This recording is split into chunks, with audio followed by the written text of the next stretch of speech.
Welcome to the STBCon Spring 2014 session recordings. We're going to talk a little bit about the schools of testing. And I don't know how many of you have been following the debates out there, but we thought it would be interesting to bring a couple of the gentlemen that have been at the heart of the debate to come here, have a conversation about their points of view, do a little point, counterpoint, and then we're going to have a little bit of audience participation as part of that. So I'm going to be out there when they kind of lay the foundation of their arguments and go back and forth, and I'll be close by, so if I have to wrestle them to the ground, I will. And I'm looking for a couple of the big guys that can help me out, because these guys could probably take me. But I'll be out there with a microphone. So I think we're going to have a good time here enjoying this debate and interacting. We thought it would be a nice way to interact. So I'm going to invite up onto the stage first Rex Black. Rex, come on up. Give Rex a hand.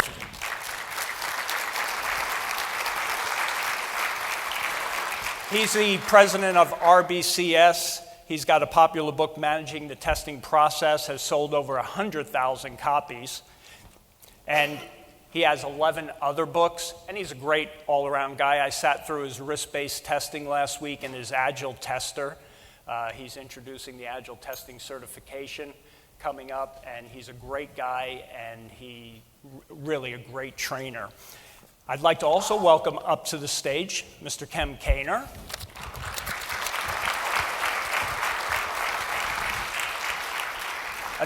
Another great guy. He's a JD, PhD. He's the professor of software engineering at Florida Institute of Technology. He's the author also of several books, including Lessons Learned in Software Testing and the Domain Testing Workbook.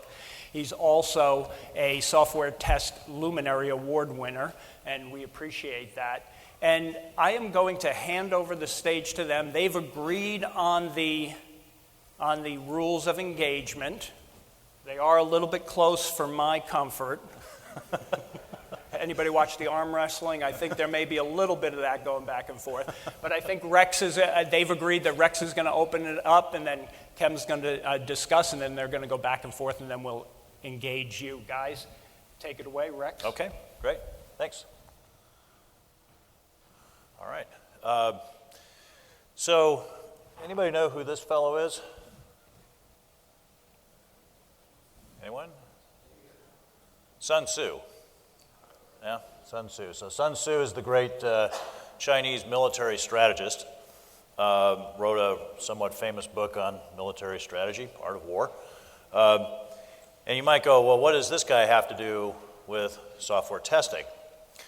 Well, what it has to do with is that my basic position here is that there are no schools of testing, that they don't exist. That what actually exists are strategies, and that what we need to be as test professionals is like that guy.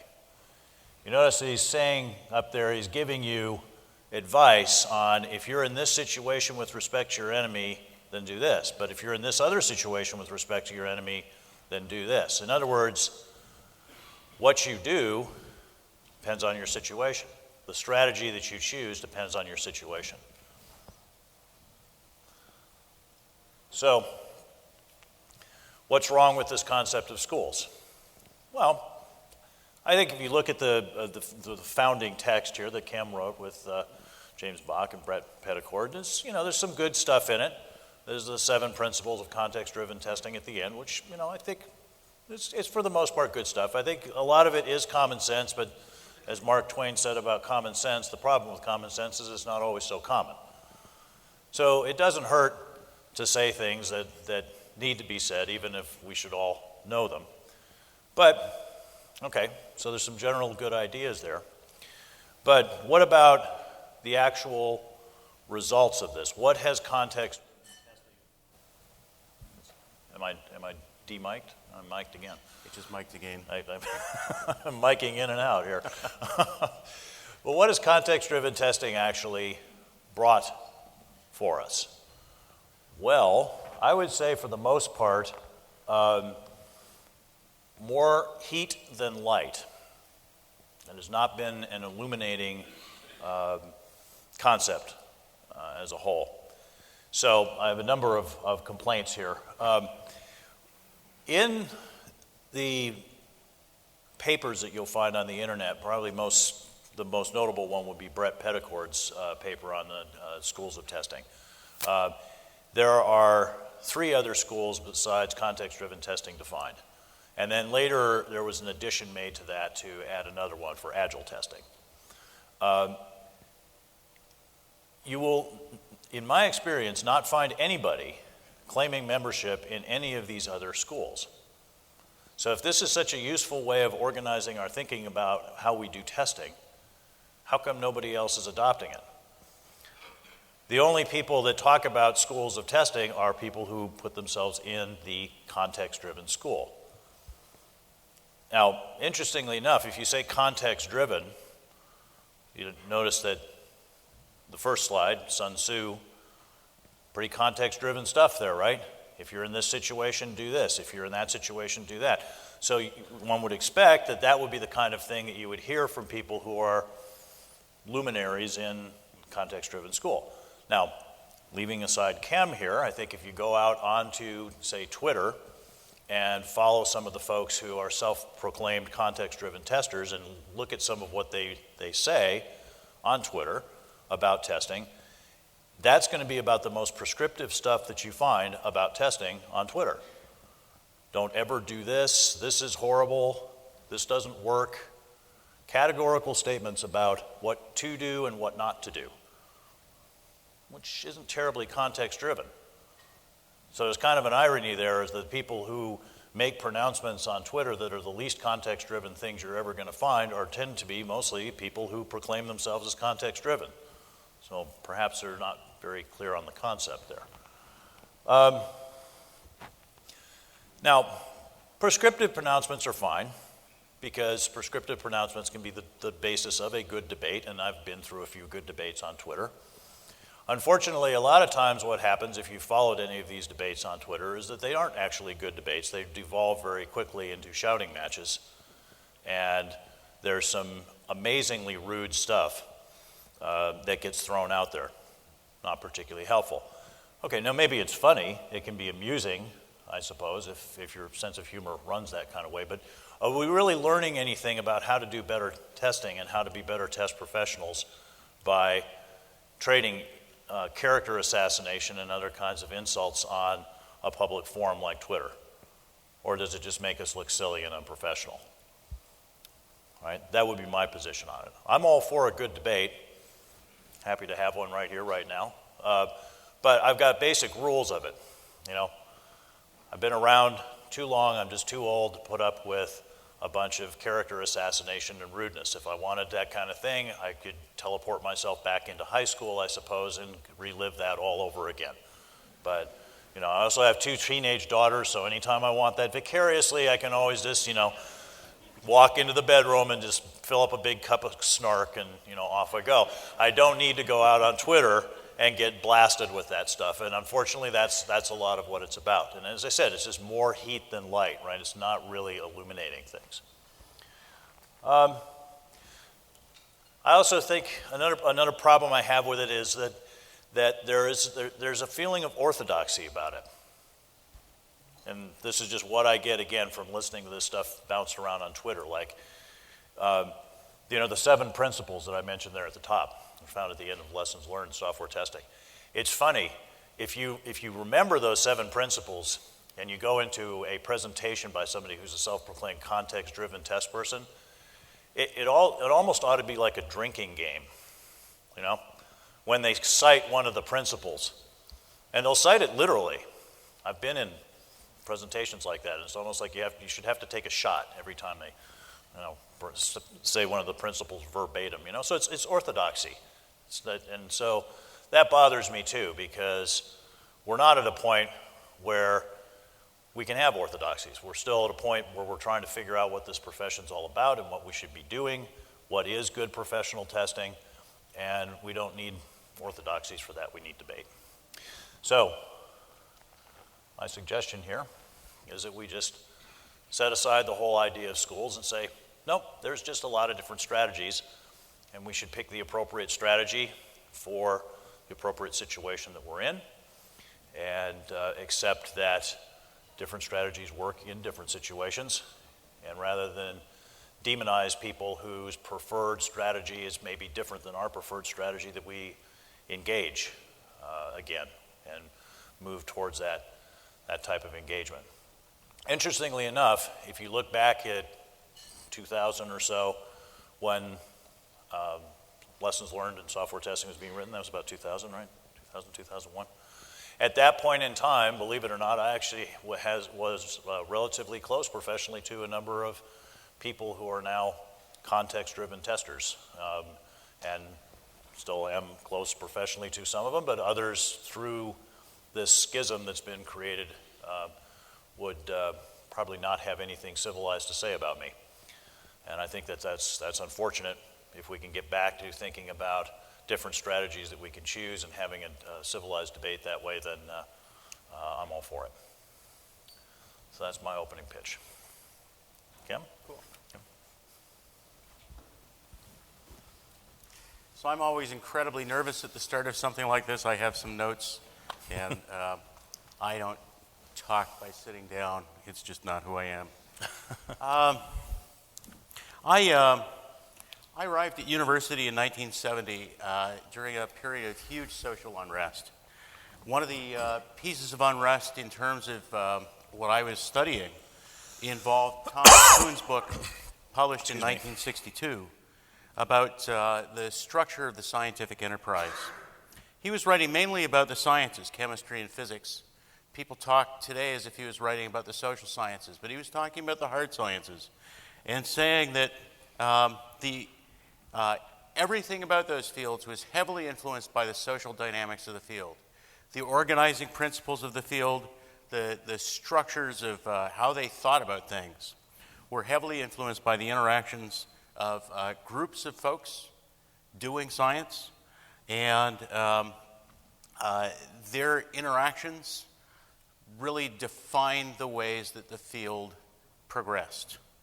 By 1970, this had become part of the mainstream of scientific discussion, and I ran into it many times. As an undergraduate, I studied mainly mathematics and philosophy.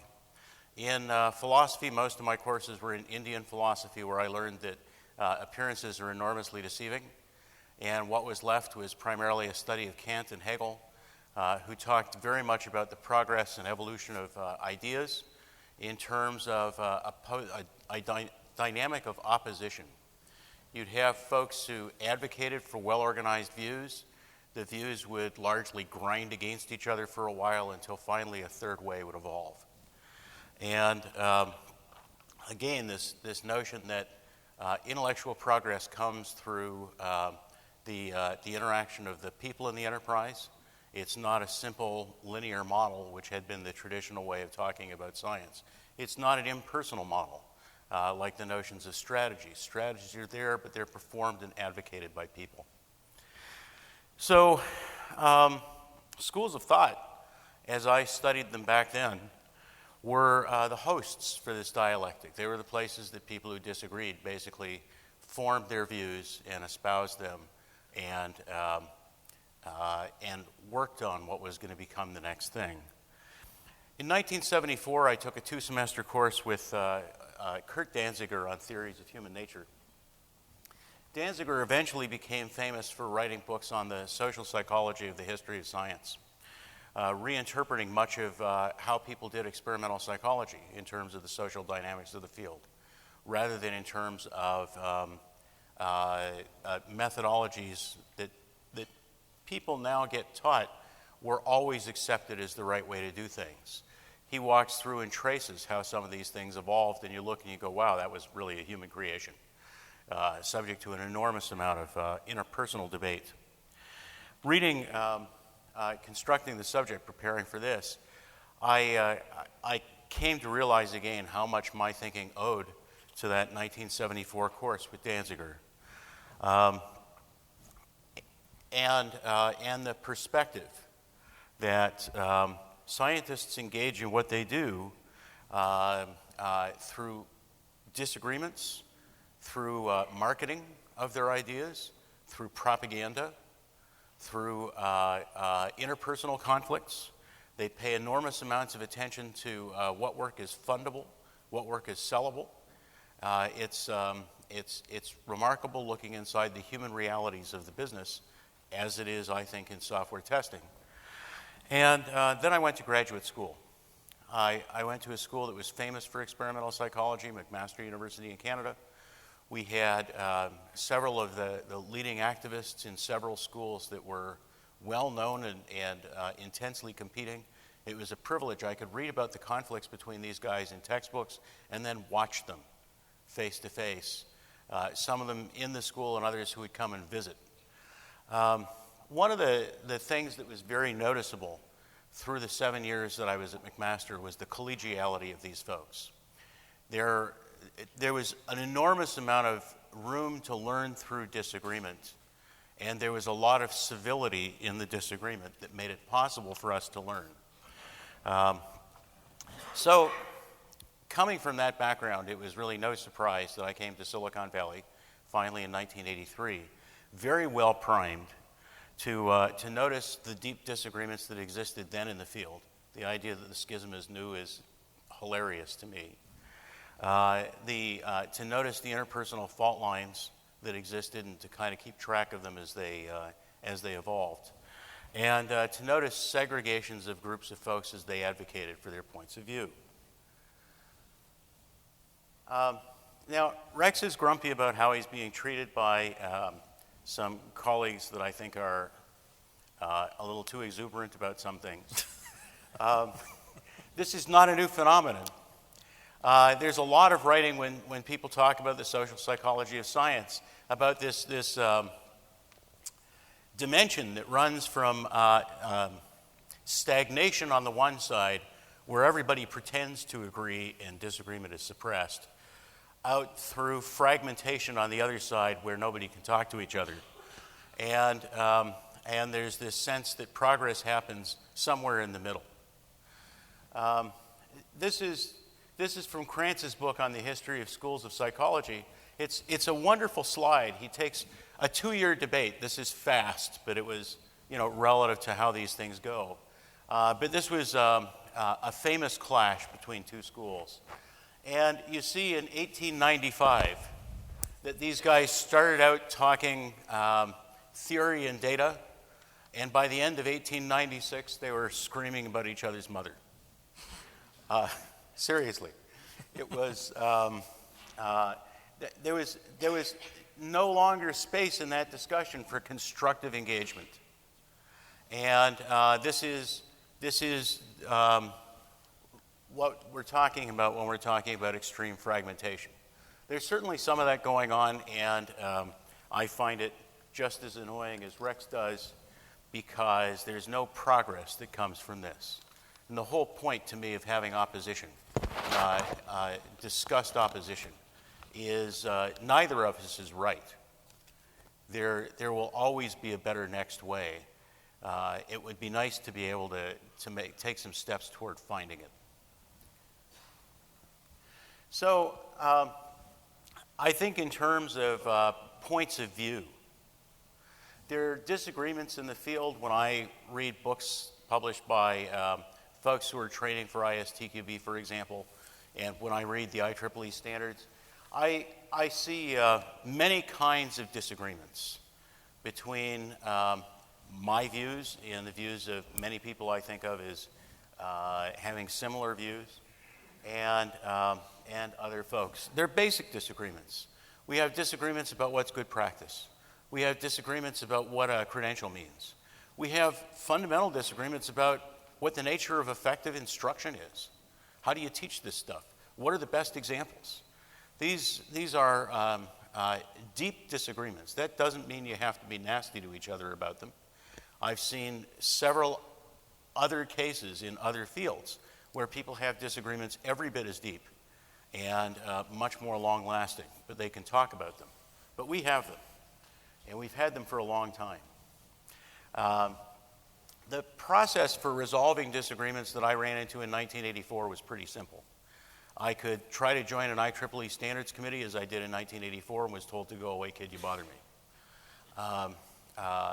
Throughout the standards process, which I got involved in or tried to get involved in for the next 15 years, what I learned was that nothing I would ever say would have enough political power behind it to make any significant difference in anything that I worked on.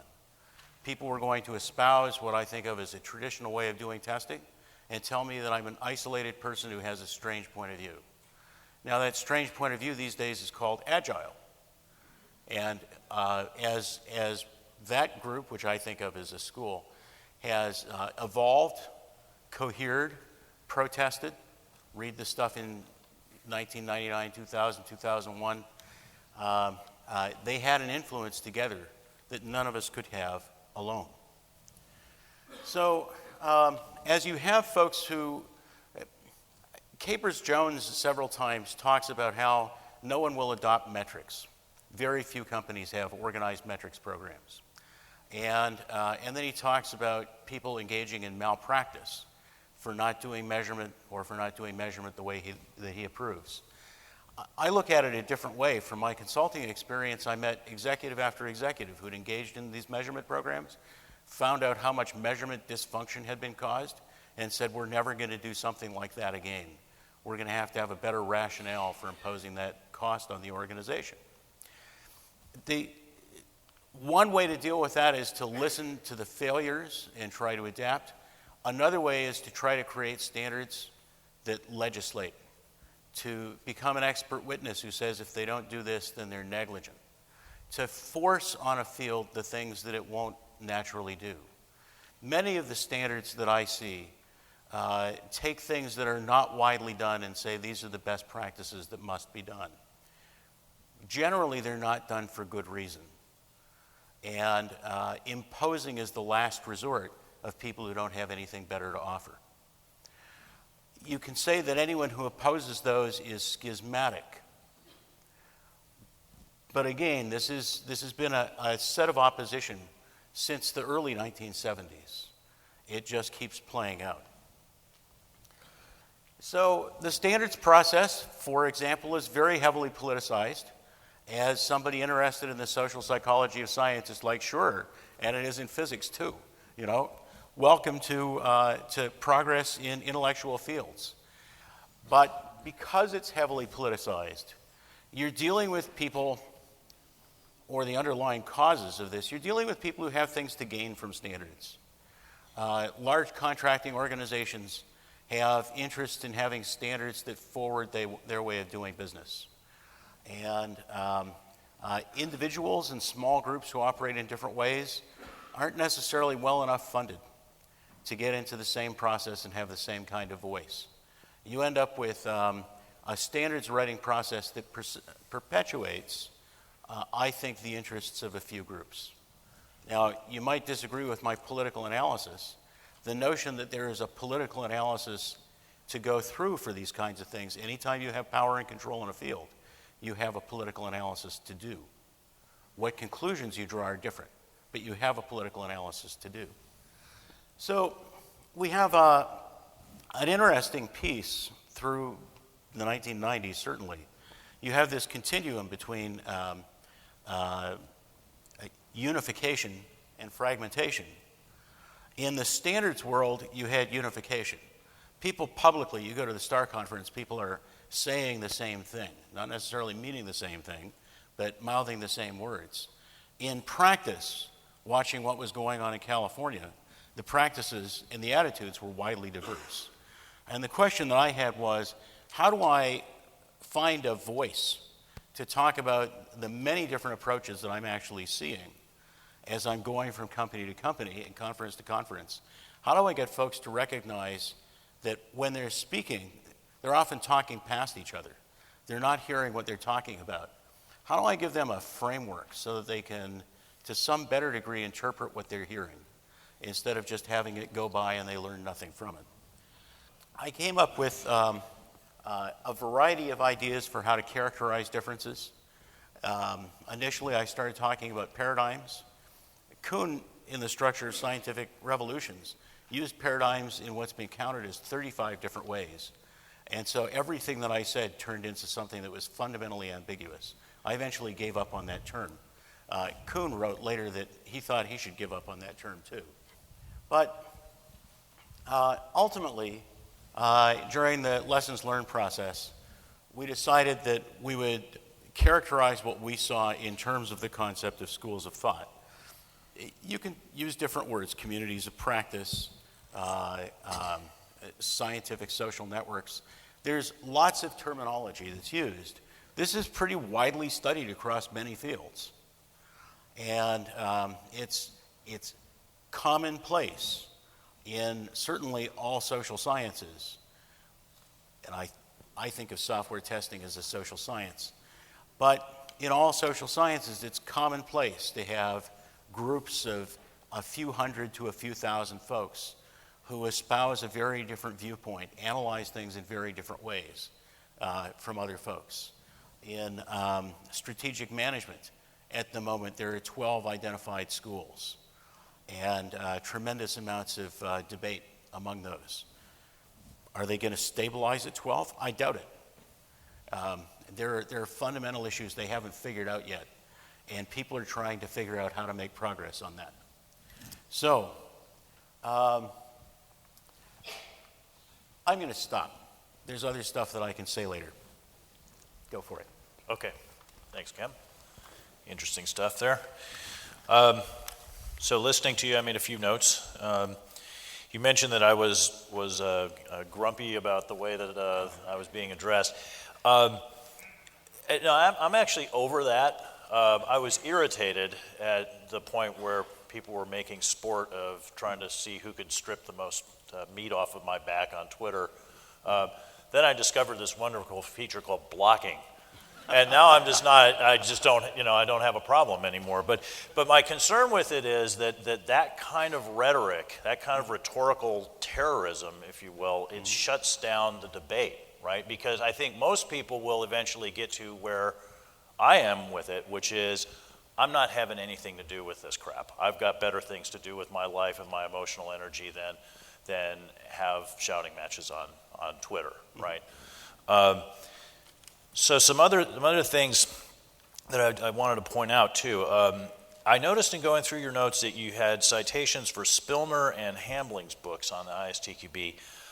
I mean, no offense to those fellows, but I mean, I think if you look at the authors of those books, they're actually not the major authors of the ISTQB syllabi and so forth. So to say that those books adequately capture what the ISTQB program and certification is about, I think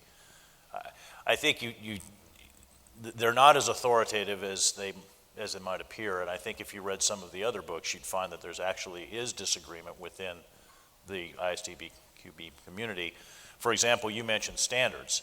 And there certainly are some people within the ISTQB community that are big on standards. Personally, I think that standards are a potentially useful source of interesting ideas sometimes, but the few times I've seen anybody trying to actually adhere to, say, IEEE 829, my advice to them as a consultant has been, please stop doing that because that's not working for you. That's wasting your time, you're over-documenting. So I think it's not so much that you mentioned an emphasis on specifications in the ISTQB program. It's not so much an emphasis on specifications as an emphasis on oracles, test oracles, which I know is something that gets talked about a lot amongst people who declare themselves to be context-driven. We could have a lot of interesting discussions about test oracles if we weren't so busy shouting at each other, right? But that the shouting precludes the interesting conversations. You mentioned Agile too, which I think is interesting because Agile was very cleverly marketed. You mentioned marketing. There's certainly some very clever marketing of it. And interestingly enough, in a lot of cases, that marketing was pushed by the very same companies, training providers, consultancies that were making money out of ISTQB training. And of course, one of the things that pushed Agile being successful as well was the Certified Scrum Master and the associated certification programs. So, if you're saying that you've got an issue with certification, well, then it sort of seems like you'd have an issue with Agile as well, because Agile has been pushed forward very much by certification.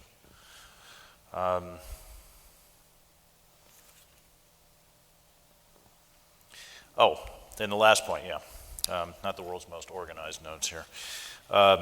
You mentioned schools as being commonplace. And, okay, I can accept that you know a whole lot more about this study of schools and different professions than I do. All I know is the study of what it's doing here in our profession. And I would say that right now, it's not working. It's not moving us forward. And so that gets back to the point that I made on my first slide of the tree's judged by its fruit, right? The fruit of this concept right now is, to my mind, bringing us less forward advancement and clarity and more personal conflict. And we're definitely off into that fragmentation. I noticed this is an interesting example here, this Tower of Babel problem. Just recently, it became very popular for some advocates of context-driven testing to talk about checking, which is always sort of an implicit sneer, checking versus testing. You're not really testing, you're checking. Basically, what they've done is just redefined two very common terms that go way back, verification and validation, and saying that if you're verifying against specifications, that's just checking and that's not important, versus if you're validating that the system actually does what a user, customer, or stakeholder needs it to do, then that's real testing.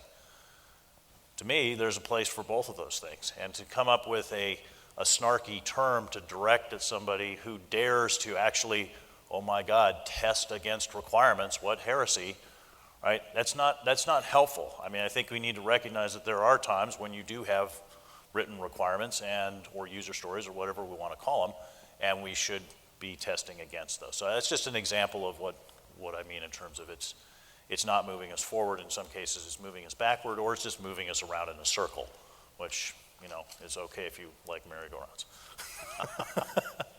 So back over to you, sir. Okay. Some of the things that Rex is citing from my slides, I handed Rex a draft of the slides a couple of days ago, and the full set is, I think, available. There are 44 slides more than you're possibly going to see in the debate.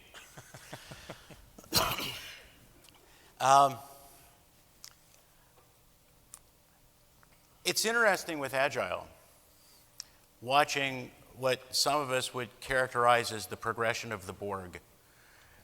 For those of you who remember Star Trek, the Borg is an empire that basically assimilates everyone. And I get to read blog posts these days from folks who say, I want my Agile back. This is a common quote theme. The version of Scrum that I'm seeing often practiced now looks a heck of a lot like test then code, which I associate with Bill Hetzel and David Gelperin back in the 1980s in the testing community. It doesn't feel very agile to me. When I compare that to the very edgy, extreme programming movement of the turn of the century, it's just a very different approach. It's a different set of, I think, different set of principles. There are certainly a bunch of folks who came out of that tradition who are still hanging on to it, rightly or wrongly, and feel as though what they're looking at that's marketed as Agile today is a watering down, the same way that total quality management was watered down. That became group hugs and quality circles and started out as very intense humanistic statistical quality control. Things as they get popular get watered down, and they get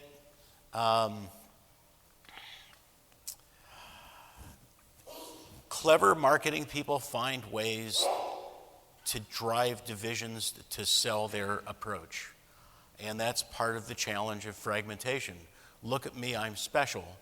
In the United States of the 1990s and 2000s, polarization is a great seller. Political parties do it very well, and they've modeled that for the rest of the country to follow, and several folks in several fields are following it. I hate it. There is a difference between division and schism. And I have no disagreement with you when you say that some of the people, especially on Twitter, which is, you know, kind of the host for every shallow, you know, here's a 140-word jab.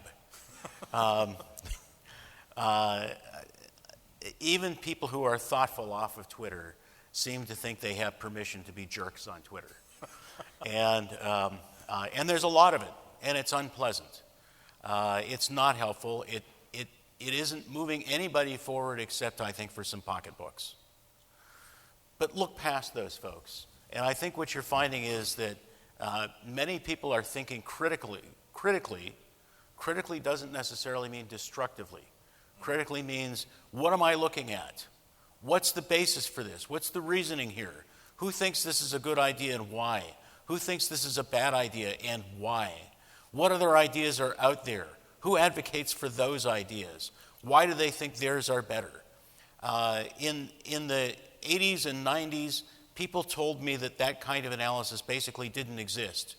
That you either thought in a fairly standard way or you were off the map.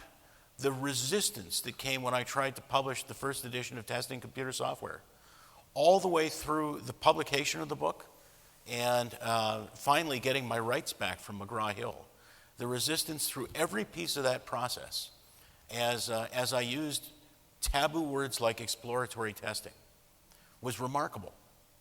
I was an isolated individual, and I kept meeting other isolated individuals who thought similar ways.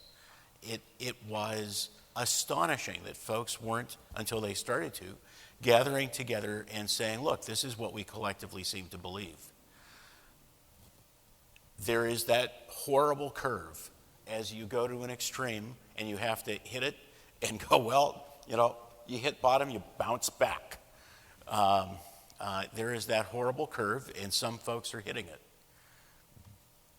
But as we bounce back from that, or where many people I think are today, there's a lot of insightful critical thinking about how different people approach problems that I don't see any other way than this to have, despite the costs that we're seeing, and I get to be a target of some of that too, despite the costs that we're seeing in places like Twitter and on blogs. It's annoying.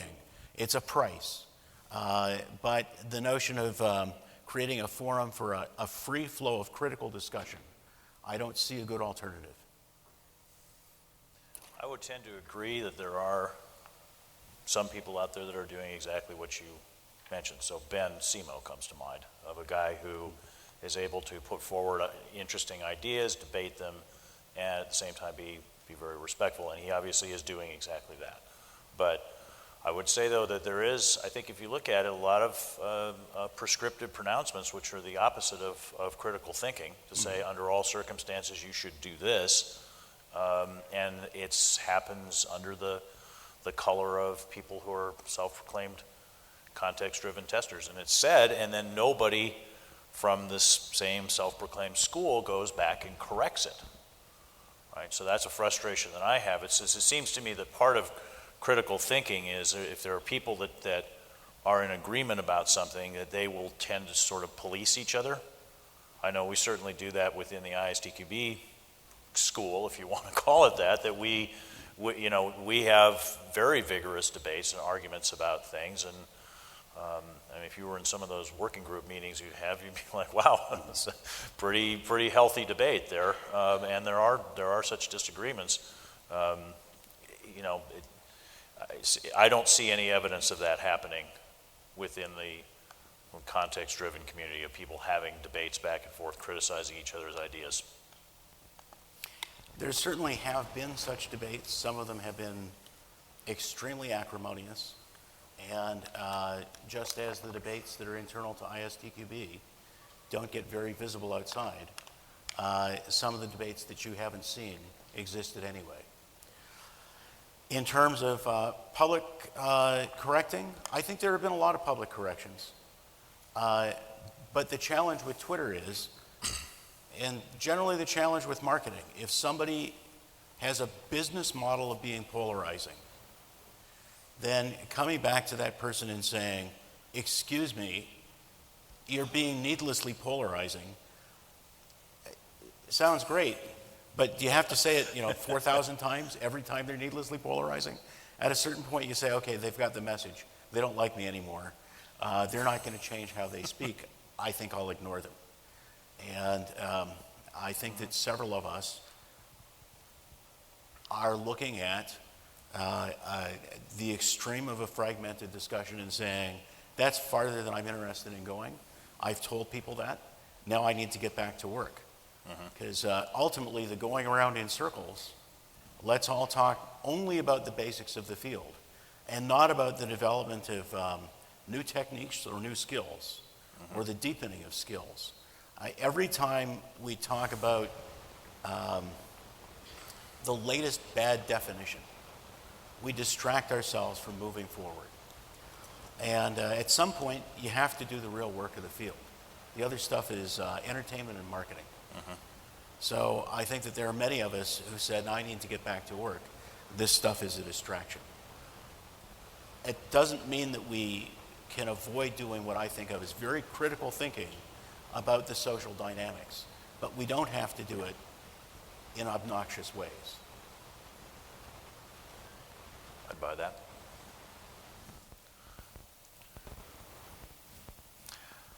Maybe it's time for questions. I think so. Scott, thank you.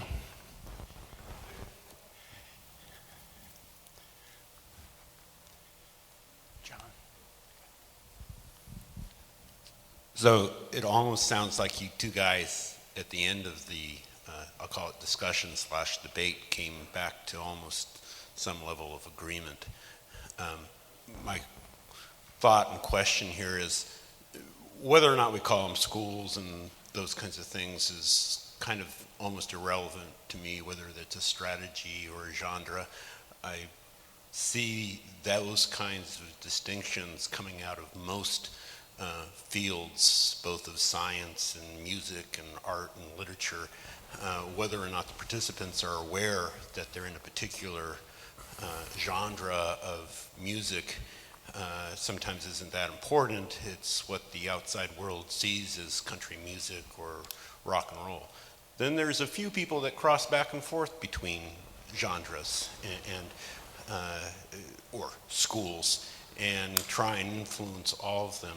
So for me, it's what do we do to make things move forward and progress? I, by the way, think Twitter is a terrible medium for any kind of true discussion, debate. I mean, 140 characters, you know, any complex idea doesn't fit in there. And so where do we take the debate and critical thought and discussion? You know, how do we critique the thoughts that are out there? I think, Kim, you know, the other fields like psychology, you mentioned, I forget the name of the university, people came there from both sides and discussed in a, call it proper forum. Aside from conferences like this, do we have those forums in our industry? I mean, or do we need more of them?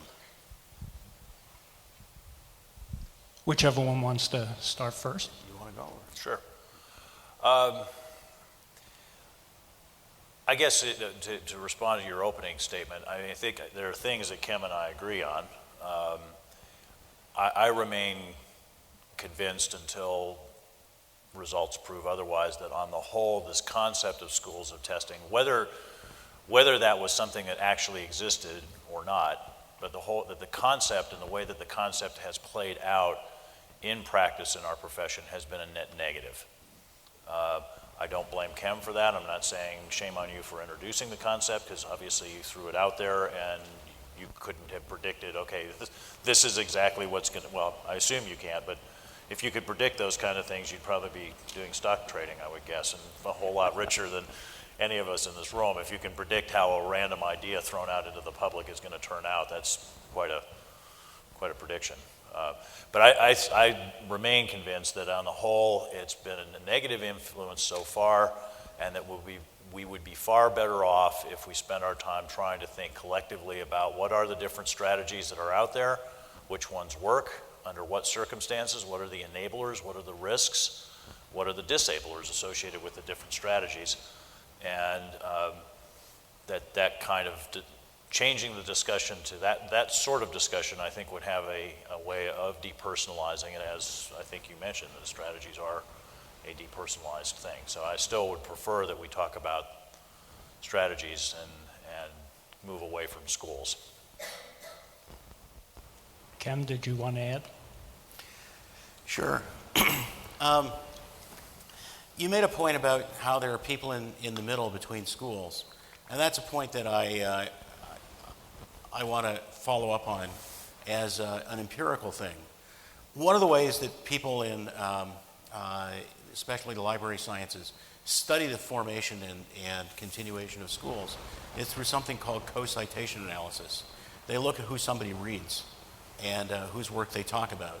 And they notice that there are clusters of people who primarily pay attention to each other and turn into a feedback loop for each other. And then there are other clusters who primarily pay attention to their group. And when there's talk between these, it's often critical. Then you find folks who sit in places where they write papers that take from each of the groups and they try to tie them together. Those folks often carry a lot of ideas and practices from one group to another. They're often at the forefront of change in the groups. They're often the carriers of the new synthesis. But the people who are sitting on the edge of one group or unaffiliated, I know in the Twitter stream there's a constant statement, you have to be in one of the four schools. That's ridiculous. And empirically, it's an unjustifiable generalization. It doesn't work that way. The notion, though, that you get some folks who finally get insight from increasingly well-developed points of view that are polished by people comparing them and come up and say, this is another proposal that might work better than either of these, is, I think, how a lot of things that I've seen evolve.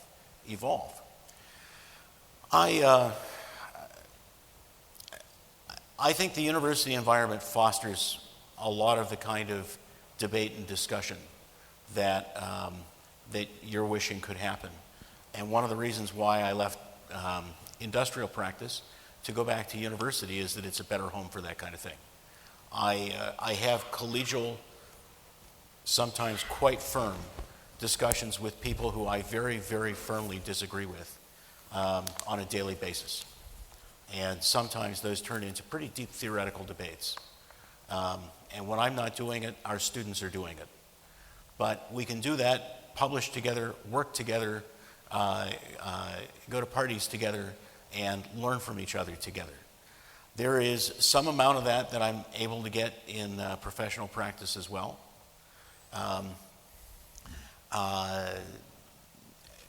We founded the Lost workshops, peer workshops, partially with the goal of creating forums where that kind of deeper discussion that compares views could happen. And there are still some forums of that kind that go. Rex, during that period, was somebody who very much walked back and forth across different schools. So he came to meetings on heuristic and exploratory test techniques and felt at home there, just as I'm sure you were at meetings on standards development and feeling just as home. The notion that Rex as a person must be pinned to a specific named school, or any person in this room must be pinned to a specific named school, I think is ludicrous. But the notion that you can be a contributor to that or heavily influenced by that, I think is empirical. Watch what the person says and what they do, who they hang out with, and which ideas they echo back. And you learn something about their perspective. We have another question over here, and I know Twitter is getting a bad rap here, but if we could keep the answers to like a Twitter bite of about a minute so that we can get a few more questions, that would be great. Cam, I appreciate listening to you this morning because up until half an hour ago, I had no idea why this context-dependent school was telling me that I was full of crap. I feel like I'm one who straddles the schools. I hated in the 90s when clowns told me that I had to do these best practices when clearly they were not best practices for the context that I was in. But nowadays I have the context people telling me I'm full of crap because maybe sometimes I think we ought to have written test cases, or maybe sometimes we want to automate in a certain way. Is there any way to keep these schools from becoming religions? Because that's what I see happening, that you've got the religion of context dependent, the religion of standards, etc.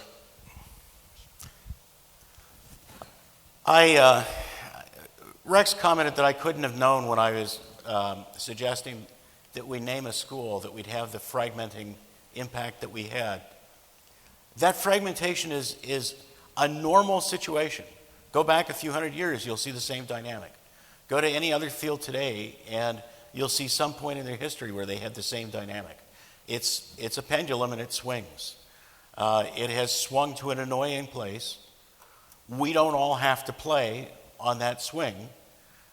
We can choose to refuse to accept that a few extreme people's pronouncements define that point of view, and talk instead about what we think instead of what they want to tell us that we should pay them to tell us to think. I think, unfortunately, Ken, what we're seeing is that pendulum swing is by no means done, but is actually accelerating.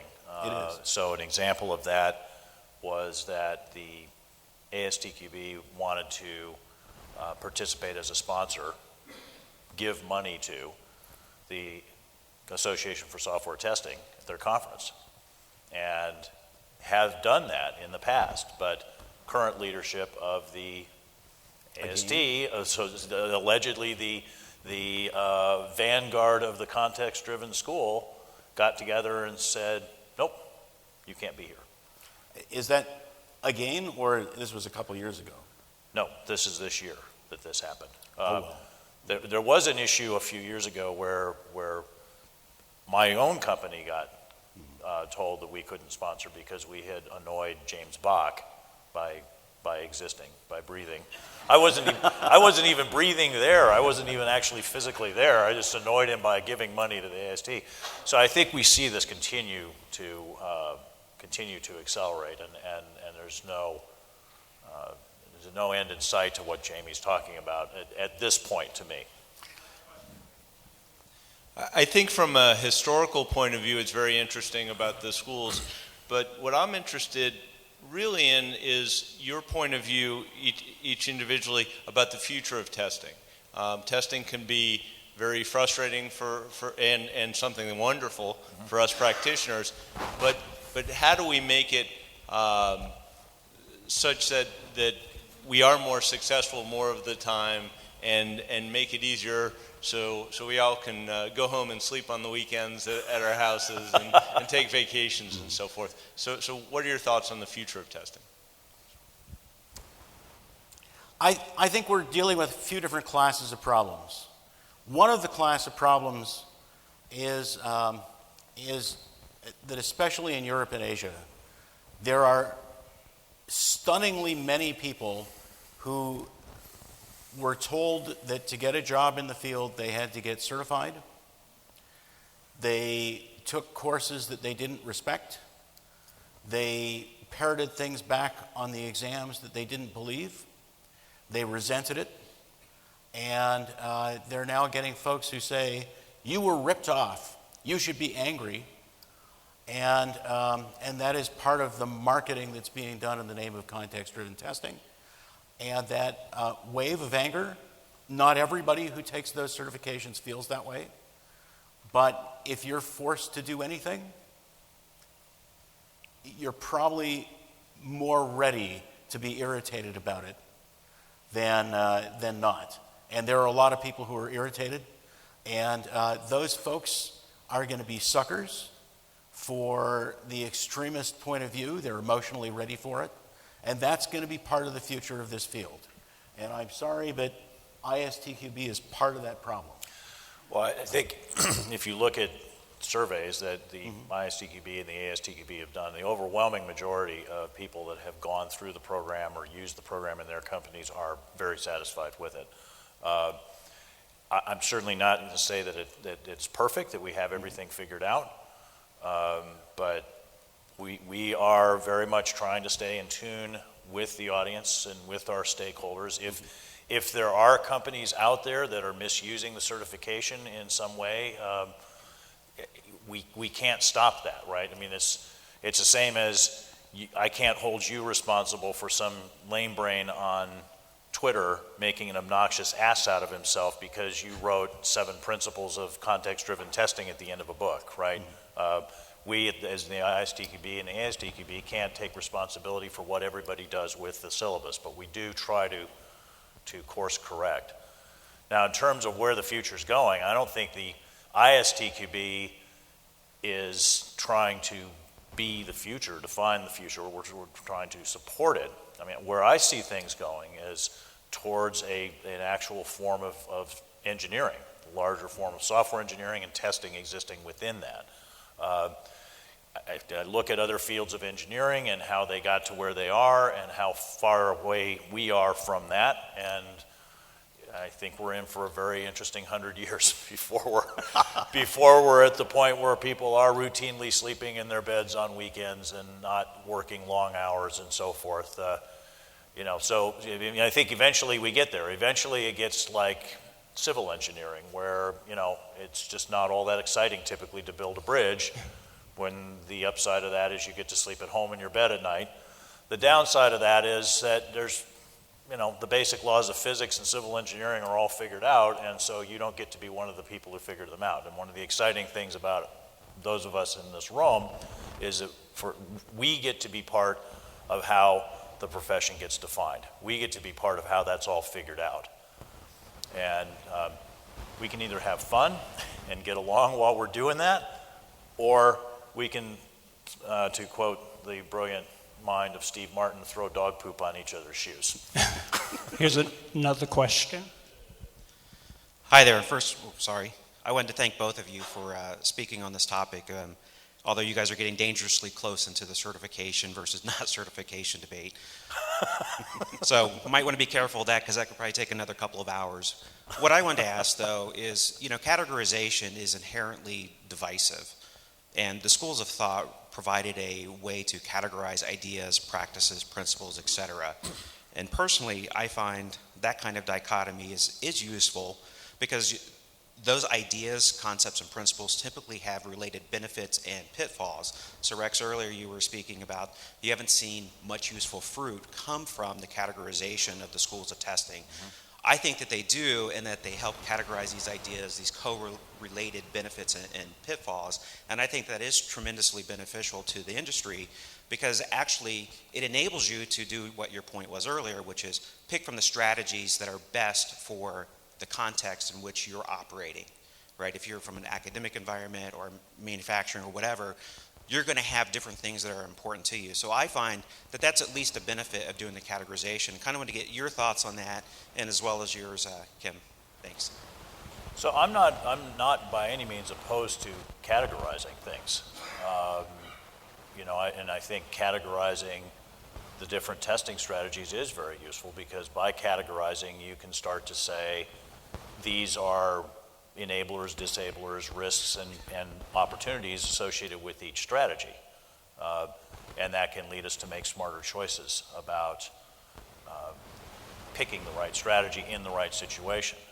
My problem with the schools is that it's become more about identifying oneself as a person with a school, as opposed to identifying situations in which certain practices are likely to work better or worse. And I think that way of looking at it is going to be a lot more helpful to us, because again, as Kim said, it does depersonalize things, And I think that allows us to step back from some of the emotional energy that's gotten all boiled up over the last 10, 15 years on this and get into what works and why and what situations, and studying that and sharing ideas that way. So I think that the notion of strategic thinking is useful, and I think that there is a tremendous amount more attention paid to the analysis of techniques. Where does it work? Where does it not work? Why does it work? Why does it not work? Who does it work for and under what circumstances? I think that that discussion is much more present in the testing community today than it was 15 years ago. And personally, I take some credit for that. I think that we created a discussion that was very, very hard to have 20 years ago, and was, in my personal experience, actively discouraged. But I want to come back in terms of the future to a different piece. There is the political future of the profession. And I think we're on an interesting ride for many years to come. And then there's the technical future of the profession. Personally, I'm working on how to train people more deeply in specific test techniques. How do we actually get better at things? One of the core differences that I see between testing and programming is that there's an enormous amount of support for skill development of programmers, all through university and practitioner training. Getting better at programming, getting to be a master of programming, in terms of a master individual contributor who does these things really well. We don't have much of that in this field. We need to develop more of it. That's where I'm spending most of my time. That's not a school-related issue, but it's a fundamental for any kind of progress of the overriding views. Similarly with test automation. Now that computers have gotten very fast, we can do numbers of tests that were inconceivable years ago. Years ago, Doug Hoffman ran a test with 4 billion, a test series with 4 billion automated tests on a supercomputer. People were amazed that it took him 6 minutes. And when I used to teach a course where I said, how long would this take? People talked about years to do that. We replicated that on a cheap little Lenovo computer that we got for $250 at Office Depot. It took 6 minutes. Sorry, 8 minutes. 2 minutes longer than the supercomputer several years ago. There are things that we can, as a practical matter, do today in automation that were inconceivable before. There are optimizations based on how expensive it is to run tests that are obsolete with current equipment. That means we have an opportunity for a different vision of test automation. And we need to work on that. Part of that is political, but there are a lot of traditions, which are the political part, but much of that is technical. We have time for one more question. That's going to be Dan here. Hi, Cam and Rex. This is Dan Downing. I was introduced in the hallway earlier as the guru of performance testing, but I really reject that label. I'm just another tester who's been around performance testing and has learned a few things in my tiny context. But I'm glad to hear that we didn't need boxing gloves on your fists this morning, that really you guys are in violent agreement. Refreshing to see that. I've been around some of the strong personalities that were named and unnamed in today's debate about schools and context-driven testing. I have found them to be intelligent, have creative ideas, obnoxious and rude. Many of the adjectives that both of you have danced around here in your characterizations. And I'd like to suggest to Mike Cooper's question about, so what is the future of testing, is that instead of debating schools and paradigms and fisticuffs and 140 character sound bites, which I totally ignore, or block, as both of you have mentioned, that we instead take a page from your lost, inspired For those of you who don't know who LOST is, Los Alamos Workshop on Software Testing, I believe, Cam, that you were instrumental in introducing a few years back. A page from that manifesto, if that's what we can call it, which is to instead tell stories about our individual experiences doing a recent testing project. I would have loved to have heard, Cam, one of your recent Silicon Valley experiences where something worked or didn't work. Rex, one of your recent consulting gigs where that may have worked, because I think I would have gained a lot more in the understanding of that specific context and in the specifics of how you applied whatever principles or approaches that happen to have worked in that particular situation. So I love the notion that the best way to learn is from somebody else's story told in first person with all of the color and specifics and limitations of a single engagement. So I would like to come to the next STPCon and hear you talk about that instead of the debate. You have Twitter time to answer. So I would just say to react to that, I mean, if you want to hear me telling war stories, I do free webinars every month. They go on for 90 minutes, and there's a bunch of Q&A at the end and, after the 60-minute presentation. So feel free. I'm happy to do those. And I tend to agree in general that, sharing anecdotes about things that work and things that don't work in specific situations is very useful, particularly in an environment where people are listening to those anecdotes and accepting, yes, this actually happened, and yes, this is meaningful, and what can I learn from it? LOSTs are inherently small group meetings because they also allow for detailed questioning of the speaker, which occasionally turns into discovery that the speaker didn't really have the experience, or not the one that he's describing. We still host, Rebecca Fiedler and I still host the workshop on teaching software testing, which is a LOST meeting every January in Florida. And Doug Hoffman, I believe, is organizing the next Los Altos workshop in software testing, I think LOST 19, to focus on test oracles probably sometime in the fall. I still think they're a fantastic way for sharing knowledge, but the problem is that bigger than 15 in a room destroys the meeting. So I don't know how to do it here. I know we could go on all day talking about this, but we have a lot of sessions out there to get to. But I want to thank Kem and Rex. Will you give them a hand? Thank you.